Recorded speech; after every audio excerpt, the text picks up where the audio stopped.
Dear brothers and sisters in the Lord, ప్రభునందు ప్రియమైన సహోదర సహోదరులారా, today's verse for our meditation is taken from the book of Exodus, chapter 23, verse 25. ఈ దినము మన ధ్యానం కొరకై తీసుకున్నటువంటి వచనము నిర్గమకాండం 23వ అధ్యాయము 25వ వచనము. I will take sickness away from the midst of thee. నేను నీ మధ్య నుండి రోగము తొలగించెదను. Over an extensive period of time in Egypt, the people of Israel grew into a major community. ఇశ్రాయేలు ప్రజలు ఐగుప్తు దేశంలో చాలా కాలం నివసించినటువంటి కారణాన్ని బట్టి ఎంతో గొప్ప జనాంగంగా వారు చేయబడ్డారు. But life did not go well for the Israelites over time. ఆ తర్వాత చూస్తే ఇశ్రాయేలు ప్రజల యొక్క జీవితం అంతా సాఫీగా సాగిందిగా లేదు. They were oppressed by the rulers of Egypt. ఐగుప్తులో ఉన్నటువంటి నాయకుల చేత వారు ఎంతగానో అణగదొరకబడ్డారు. If you read Exodus chapter 2, నిర్గమకాండం 2వ అధ్యాయం చదివితే 23 to 25, 23 నుండి 25 వరకు those verses summarize their suffering situation. వారి యొక్క ఈ యొక్క వచనాలు వారు శ్రమ పడినటువంటి విధానం ఎలాగుందో అది సూచిస్తా ఉంది. And later they cried unto the Lord. ఆ తర్వాత వారు దేవునికి మొరపెట్టారు. God heard their cry. దేవుడు వారి మొనవి విన్నాడు. God remembered his covenant he made with Abraham, Isaac and Jacob. దేవుడు అబ్రహాము, ఇస్సాకు, యాకోబులతో తాను చేసినటువంటి ఆ యొక్క నిబంధనని జ్ఞాపకం చేసుకున్నాడు. And with his mighty hand and also sending various plagues on the Egyptians, ఆయన తన బలమైనటువంటి హస్తము ద్వారా ఆ యొక్క ఐగుప్తు మీదకి వేరు వేరు తెగులు పంపించడం ద్వారా he delivered them out of the land of bondage. ఆయన బానిసత్వం యొక్క గృహం నుండి వారిని విడిపించాడు. Till that time they served Pharaoh. ఆ సమయం వరకు చూస్తే వారు ఫరోను సేవిస్తా వచ్చారు. To serve means to do another bidding, that is to be doing another's will. I am serving you means I am following your will, not my will. ఒకరిని సేవించడం అంటే వారి యొక్క చిత్తమును నెరవేర్చడం అని అర్థము. God wanted to reorient the children of Israel. దేవుడు ఇశ్రాయేలు ప్రజలను తిరిగి ఆయన మార్చగోరుతూ వచ్చాడు. Now they are coming out of servitude of the Egyptian monarch Pharaoh. ఇప్పుడు ఆ యొక్క ఐగుప్తులో ఉన్నటువంటి ఆ యొక్క ఫరో యుద్ధ నుండి ఈ ఇశ్రాయేలు బయటికి వస్తా ఉన్నారు. And God wanted Israelites to serve him. దేవుడు ఇశ్రాయేలు ప్రజలు తనను సేవించాలని ఆయన కోరుతా వచ్చాడు. God wanted them to be a special nation with a special distinction. దేవుడు ప్రత్యేకమైనటువంటి ప్రజలుగా, ప్రత్యేకమైనటువంటి బిరుదు కలిగినటువంటి వారుగా తన ప్రజలు ఉండాలని ఆయన కోరాడు. He never wanted them to copy and serve the gods of other nations. ఇతరుల దేశాల్లో ఉన్నటువంటి వారి యొక్క దేవతలను వారు అనుసరించాలని ఆయన కోరలేదు, పూజించాలని God కోరలేదు. wanted to plant them in the promised land. దేవుడు వారిని వాగ్దాన దేశంలో ఆయన ఉంచాలని కోరాడు. All the gods of other nations are originated at the desire of the devil. ఈ యొక్క ఇతరుల యొక్క దేవతలన్నీ కూడా చూస్తే శత్రువు యొక్క సాతాను యొక్క కోరికను బట్టి కలుగుతా వచ్చాయి. The desire of the devil from the beginning is, ఆ ఆరంభం నుండి కూడా శత్రువు యొక్క ఆ యొక్క ఆశ ఏంటంటే he wanted to be worshipped by man in rivalry to the only true God. వాడు ఎల్లప్పుడూ కూడా మనుషుల చేత ఆరాధించబడాలని, దేవునికి విరోధంగా మనుషుల చేత ఆరాధించబడాలని కోరుతా వచ్చాడు. God is the creator of the universe. దేవుడే ఆయన విశ్వాన్ని సృష్టించినటువంటి He is వాడు. the worthy of our worship. ఆయన మన ఆరాధనలకు యోగ్యుడు. But Satan wanted to steal that worship. అయితే ఆ సాతానుడు ఆ యొక్క ఆరాధనను వాడు దొంగిలించాలని కోరాడు. So God wanted the Israelites to serve him alone. దేవుడు ఆ యొక్క ఇశ్రాయేలు ప్రజలు తనను మాత్రమే సేవించాలని ఆయన కోరాడు. God promised wonderful blessings to them. దేవుడు వారికి అద్భుతమైన వాగ్దానాలు అనుగ్రహించాడు. And one of those blessings is the verse for our meditation today. ఆ యొక్క ఆశీర్వాదాలు ఉన్నటువంటి ఒక మాట ఇది మన ధ్యానం కొరకినటువంటి వచనము. If we read broadly verses 25 and 26, 25, 26 వచనాలు మనం గనుక చదివితే at least 4 major blessings are mentioned here. ఇక్కడ 4 ప్రాముఖ్యమైనటువంటి ఆశీర్వాదాలు రాయబడ్డాయి. Let us see those 4. ఆ 4 ఆశీర్వాదాలు చూస్తాము. Number 1, మొదటిది, I will bless your bread and water. నీ ఆహారమును నీ పానమును దీవించును. This has to do with the physical sustenance. ఇది భౌతిక సంబంధమైనటువంటి పోషణ కొరకే.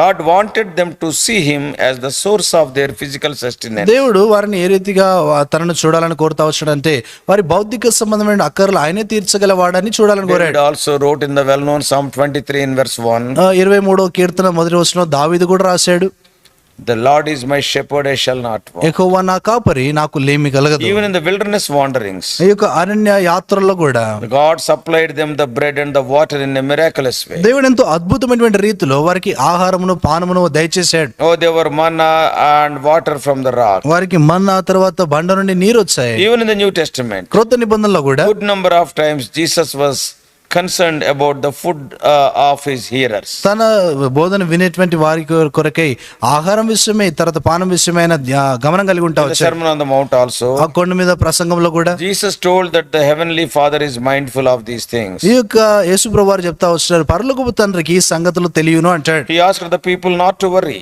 ఆ ప్రజలు చింతపడకూడి అని చెప్తా వచ్చాడు. Therefore God told Israelites, కాబట్టి దేవుడు ఇశ్రాయేలుతో చెప్తా వచ్చాడు, if they obey him, their physical sustenance will be taken care by him. వారు ఆయనకు విధేయత చూపిస్తే వారికి భౌతిక సంబంధమైనటువంటి పోషణ విషయమే ఆయనే జాగ్రత్త వహిస్తాడు. And the second thing is, రెండో విషయం, I will take away sickness among you. నేను మీ మధ్య నుండి రోగమును తొలగించెదను This is అంటాడు. another promise to service to God. ఇది రెండవ వాగ్దానం దేవుని సేవించట విషయంలో. To have health and rest is desirable to everyone. ప్రతి ఒక్కరికి కూడా మంచి ఆరోగ్యం కలిగి ఉండటం, విశ్రాంతి కలిగి ఉండటము అందరూ కోరేటువంటి విషయమే. Bible says that no good thing would God withhold from those who walk uprightly. ఎవరైతే యథార్థంగా నడుచుకుంటారో వారికి ఆయన ఏ మేలు కూడా చేయక మానడు. That's what we read in 84:11 of Psalms. అదే కీర్తనలో 84:11 చదువుతాము. So from this we understand that the will of God is against the sickness of any form.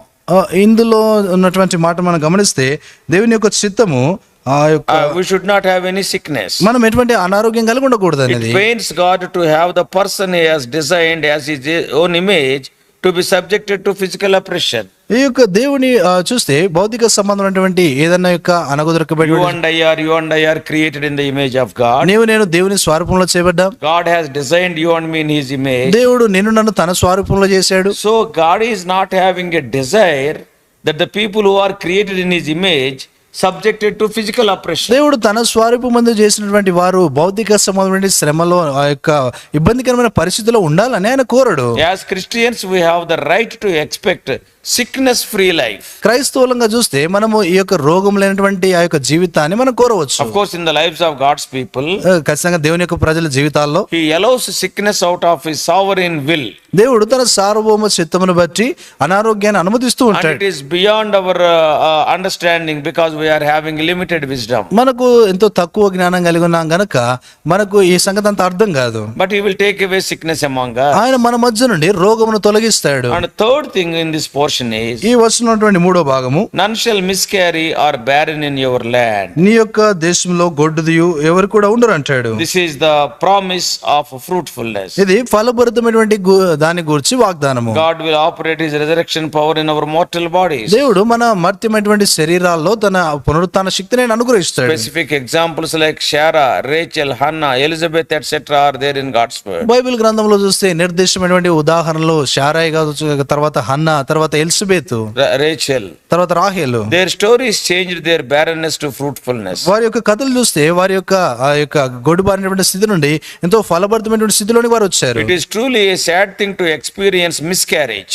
ఈ యొక్క చూస్తే దిగుబడినటువంటి ఆ యొక్క స్థితిని ఎదుర్కోవటము అదెంతో ఎంతో బాధ కలిగించేటువంటి సంగతి. Lack of ability to conceive, that is abortion. అంటే గర్భాన్ని ధరించడానికి ఇంకా శక్తి లేకపోవటము, గర్భస్రావము, That is a very, sad thing. అదెంతో విచారకరమైనటువంటి సంగతి. And suppose if somebody is not conceiving, and it is a sad thing. ఉదాహరణకు ఇంకా ఎవరికైనా గర్భం ధరించకపోతే అది కూడా ఎంతో విచారకరమైనటువంటి సంగతి. Especially the people without children knew the pain of it. ప్రత్యేకంగా చూస్తే పిల్లలు లేనటువంటి వారికి ఆ బాధ ఏంటో తెలుసు. But God says, దేవుడు అంటాడు, when they serve me faithfully, I am their help. నేను నన్ను ఎంతో నమ్మకంగా వారు సేవించినప్పుడు నేను వారికి సహాయంగా ఉంటాను The అంటాడు. children of Israel need not run here and there for help in such situations. ఇశ్రాయేలు ప్రజలు చూస్తే సహాయం కొరకై అక్కడిక్కడికి పరిగెత్తాల్సిన పని లేదు. God is our sufficiency. దేవుడే మనకు చాలినటువంటి వాడు. Like exceptional cases of sickness at times, God may allow some without children. కొన్ని సందర్భాలు చూస్తే దేవుడు పిల్లలు లేకుండా అటువంటి పరిస్థితిని అనుమతిస్తాడు. We cannot question his sovereignty. ఆయన సార్వభౌమత్వాన్ని మనం ప్రశ్నించలేం. But anyhow, the third blessing is, ఇక్కడ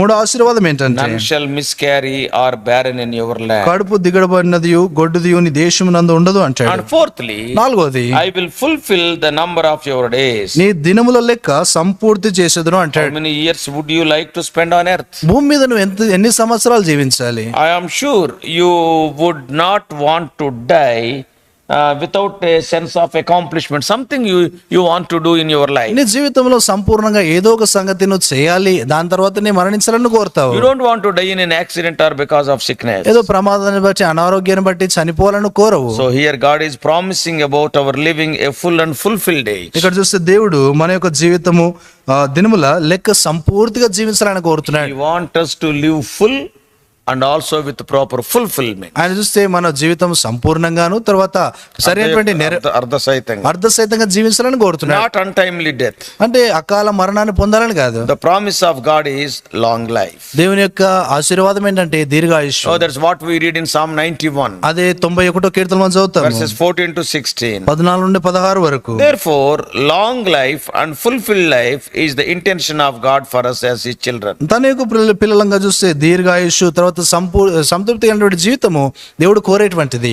Though these promises were made in Old Testament Israelites, ఈ యొక్క వాగ్దానాలు పాత నిబంధనటువంటి ఆ యొక్క ఇశ్రాయేలులకు చేయబడినా కూడా we also can claim in the New Testament because we are New Testament Israelites as per Galatians 3:29. గలతీయులకు రాసిన పత్రిక 3వ అధ్యాయం 29వ వచనం ప్రకారం మనము నూతన నిబంధన ఇశ్రాయేలులం గనుక మనం కూడా ఈ వాగ్దానాలు చేపట్టవచ్చు. This is called the grace of Lord Jesus Christ. ఇది యేసుక్రీస్తు ప్రభువారి యొక్క కృపే. Therefore, let us obey the word of God and blessed by Him. కాబట్టి దేవుని యొక్క మాటకు మనం విధేయత చూపించి ఆయన చేత దీవించబడదాం. Let us obey Him in all the domains of our life. మన జీవితంలో ప్రతి విషయం ముందు కూడా ఆయనకు విధేయత చూపిస్తాం. May God help you. దేవుడు నీకు సహాయపడును గాక. Let us pray. ప్రార్థన చేస్తాం.